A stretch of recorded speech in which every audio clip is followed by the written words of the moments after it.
अस्सलामुअलैकुम my YouTube family, welcome back to my channel. कैसे हैं आप लोग? उम्मीद करती हूँ खैरियत से होंगे। तो फाइनली जी हमारी गाय आ गई है।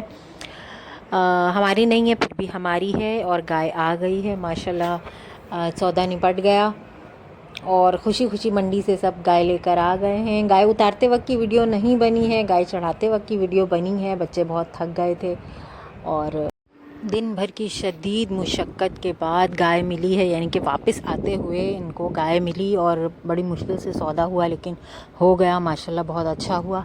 पहले तो 2.5-3 घंटे ये लोग स्टॉप पे खड़े रहे हैं। गाय मंडी जाने वाली गाड़ी नहीं थी, यानी जो गाड़ियाँ जाती हैं जिस पे बैठ के जाते हैं सब लोग मंडी, अब कोई पर्सनल गाड़ी तो है नहीं कि हम उस पर बैठ के जाएँ, तो लिहाजा इन लोग गाड़ी के इंतज़ार में थे। जब गाड़ी मिली है फिर ये लोग गए हैं मंडी घूम घाम के चक्कर लगा के थक हार के बेचारों ने बस किसी तरह सौदा पक्का किया।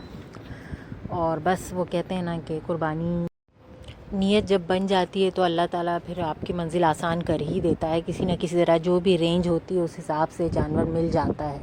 हर किसी को कुछ ऊपर नीचे करना पड़ता है लेकिन मिल ही जाता है इंशाल्लाह। सब खुशी खुशी कुर्बानी करते हैं। जिस तरह सब खुशी खुशी कुर्बानी करते हैं, अल्लाह ताला उनकी खुशियों को कायम रखे और उनके कुर्बानियों को कबूल व मंजूर फरमाए। तो ये है माशाल्लाह से हमारी गाय, माशाल्लाह माशाल्लाह। अल्लाह नज़र बद से बचाए। और शरीफ सी भी लग रही है काफ़ी। देखा मैंने भी नहीं है क्योंकि हमारे घर पे तो आई नहीं है, तो हम देखेंगे कैसे। लेकिन गाय की सारी जिम्मेदारियां हमारी होती है, लाने की, ले जाने की, काटने की, बांटने की, पकाने की, खाने की, सारी जिम्मेदारियां हमारी होती है। मतलब कि जहाँ कटती है गाय फिर हम सब लोग जमा हो जाते हैं, दादी की बेटियाँ और हम अब्बू, मेरे दादी की पहली औलाद थे, तो हम सब भाई बहन और मेरी फूफियाँ वगैरह कज़न्स वज़न सब जमा हो जाते हैं, मिल के काटना पीटना सब करना। अच्छा फ़न डे होता है उस दिन। और ये हम थोड़ी कुर्बानी के हिसाब से सफाई सुथराई में लगे थे, क्योंकि हस्बैंड थे मेरे, मैं कर रही थी तो देख कर लग गए, क्योंकि छत पे झाड़न करना बहुत मुश्किल हो जाता है, बहुत धूल बैठ जाती है छत के ऊपर दीवारों पे। तो वो कह रहे थे लाओ मैं कर देता हूँ। कर तो मैं रही थी, वो कह रहे थे लाओ जो मेरे हाथ से सफाई होगी तुम्हारी नहीं होगी। मैंने कहा पहले याद नहीं आता है जब मैं करने जाती हूँ जब ही याद आता है आपको। तो खैर सफाई हो गई थी, और सफाई करने के बाद आपको पता है मुझे डस्ट एलर्जी, उसके बाद जो मेरी तबीयत ख़राब हुई ख़तरनाक वाली, सर के दर्द से मैं पागल हुई जा रही थी। पूरा दिन मैंने किसी तरह गुजारा, खाना वगैरह बनाया, और मेरी बिल्कुल भी हिम्मत नहीं थी कि वीडियोस बनाऊं या अपलोड करूं। ये देखें आप, डस्ट देखें कितना ज़्यादा, पूरा घर का फर्श गंदा धूल धूल हो गया था, क्योंकि छत भी हमारी थोड़ी झड़ती है ना, वो बताऊंगी मैं आपको कहानी कभी। तो खैर किसी तरह साफ़ सफाई कर ली मैंने, उसके बाद मेरी हालत बुरी हो गई थी। और ये देखें मैंने डब्बे ख़रीदे हैं, कंटेनर बॉक्स हैं ये। अभी ज़ाहिर सी बात है ज़रूरत पड़ेगी थोड़ी, और मेरे बिल्कुल ख़त्म हो गए थे तो मैंने ये 3 अभी ख़रीदे हैं नए।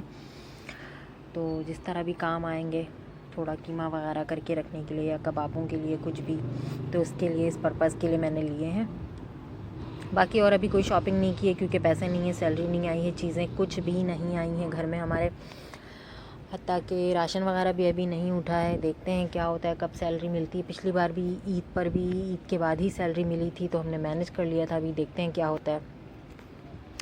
और मैं आज आपको बताऊंगी एक ट्रिक गाय के गोश्त को धोने की। जो हम बकरीद में गाय का गोश्त वो खून के समेत रख देते हैं ना, तो फिर स्मेल हो जाती है। तो उसको पकाने से पहले हम क्या करें, देखिए हल्का सा जो हमारा जमा हुआ गोश्त होता है ना, उसको पिघलाने में बहुत मुश्किल होती है। तो उसको जब फ्रिज से हम निकालें ना, तो बिल्कुल हल्का नीम गर्म पानी लें, थोड़ा उसमें नमक डालें और थोड़ा सिरका डालें। अब जितना आपका गोश्त आपने भिगोना है, जितना है आपने पकाने के लिए निकाला, उस हिसाब से, उसको क्वांटिटी के हिसाब से, हम ज़ाहिर औरतें खाना पकाते हैं तो हमें सब कुछ पता होता है, एक अंदाज़ बन जाता है। तो आप उसी हिसाब से उसमें वो नमक और सिरका डालें और हल्का नीम गुनगुना पानी गरम डालें, और माशाल्लाह वो गोश्त बहुत जल्दी छूट जाएगा और उसमें से स्मेल भी नहीं आएगी। और अच्छे से मल के फिर उसको धो लें जब वो छूट जाए तो। और एक तरीका और है कि आप गोश्त में आटा हल्का सा लगा दें, और लगा करके, वो आटा बहुत जल्दी एब्ज़ॉर्ब कर लेता है, लगा करके उसको थोड़े से अच्छे से मल के वॉश करके धो लें, उससे भी चला जाता है। और एक ट्रिक ये मैं बताऊंगी कि ये जो नालियाँ होती हैं हमारी, ये चर्बी जाके या गोश्त का खून वगैरह जाके कुर्बानी वाले दिन जो भी इतना निकलता है वो ब्लॉक हो जाता है। तो उसके लिए आप कास्टिक सोडा मंगा लें और वो एक एक चम्मच स्पून के करीब डाल दें, या जो भी आपको लग रहा है जिस हद तक ब्लॉकेज है उस हिसाब से 2 चम्मच या 3 चम्मच डालें आप, वो ब्लॉकेज माशाल्लाह जल्दी साफ़ हो जाएंगी। तो ये 2 ट्रिक मैंने आपको बताई है बकरीद के हवाले से, यानी कि ये आपको फ़ायदेमंद साबित होगी इंशाअल्लाह। आप अपनाइएगा, आप देखिएगा करके, आपको समझ आएगा। और ये देखें, क्या आप भी मेरी तरह ये गोश्त पकाकर इसमें से ऑयल निकाल लेती हैं तो फिर मुझे कमेंट करके बताइएगा ज़रूर। और ये मैं बाद में पुलाव या किसी और चीज़ में यूज़ कर लेती हूँ तो वो अच्छा टेस्ट आ जाता है, या आप इससे दाल पका लें तो भी मज़े का लगता है।